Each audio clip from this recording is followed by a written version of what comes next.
Hey everyone, Eric here. And today I want to share with you a few of my tips for tracing on top of imported reference images.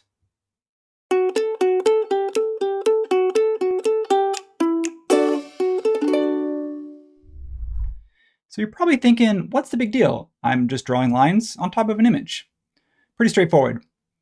Actually, what I've found, having done this a bunch of times, whether I'm drawing on top of an imported cat survey, a hand sketch, or even a photograph, is that sometimes when I'm drawing black lines in SketchUp on top of black lines in my image, it's going to be hard for me to see what I've just drawn.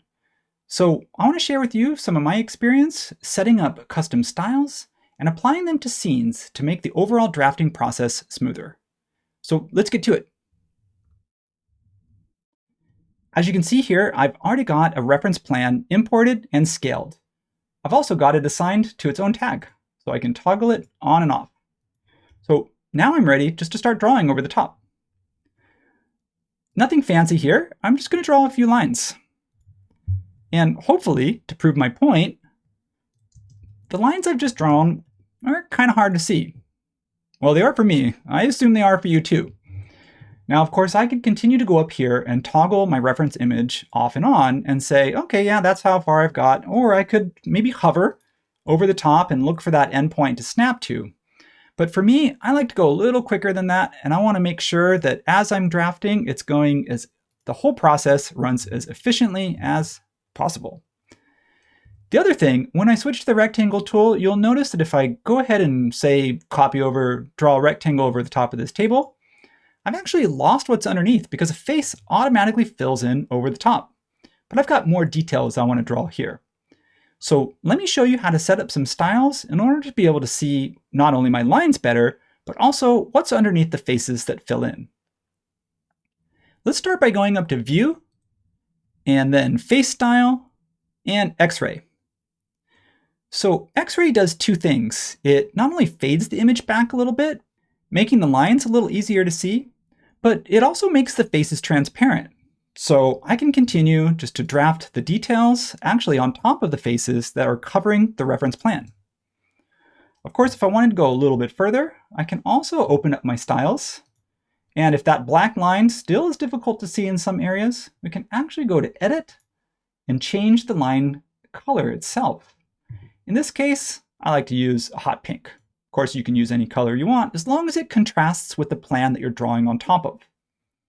And then to save that change, go back to your styles and just make sure to add the plus icon to save that to a new style.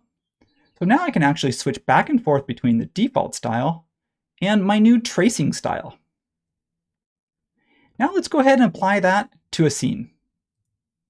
I'll start by creating just two new scenes, 1, 2, and then this second one, I'm going to make sure it's already applied. It's already got the tracing style applied, so that's great.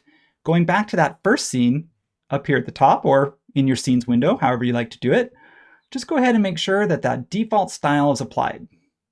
And then update that scene. Now I'm also going to turn off the reference image because as I'm drafting, it's easier for me to see how I'm doing by turning that image off. So I can just click the Scene tab to toggle those on and off, all of those settings. Go ahead and click Update.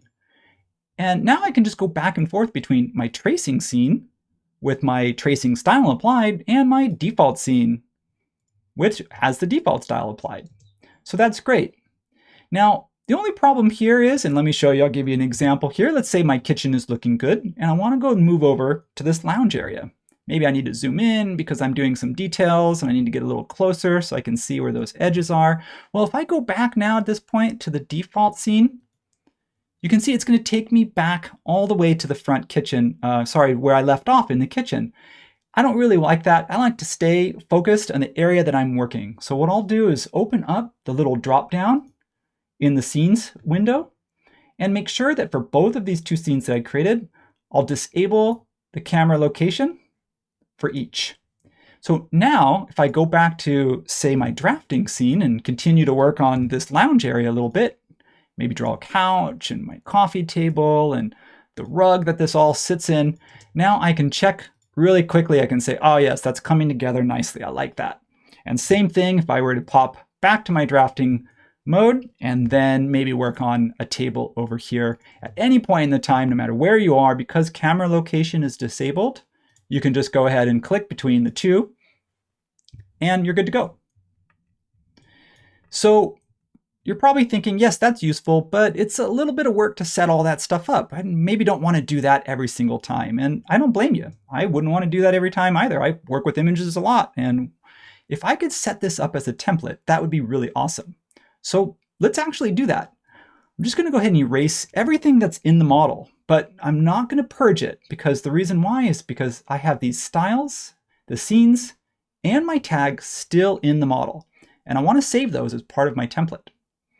So let's go up here to File, not Open from Template, but if you go down to Save as a Template, in this case, I can give it a name, call it Image Trace maybe. It's just something that I can remember.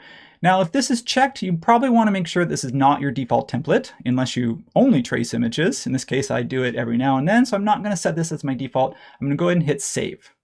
If you've already got one in here, because I've done this before, I'll just go ahead and overwrite it for this demo. So when you're ready to do this for your next project, all you have to do is then go up to File, New from Template, and then just make sure to go over to My Templates.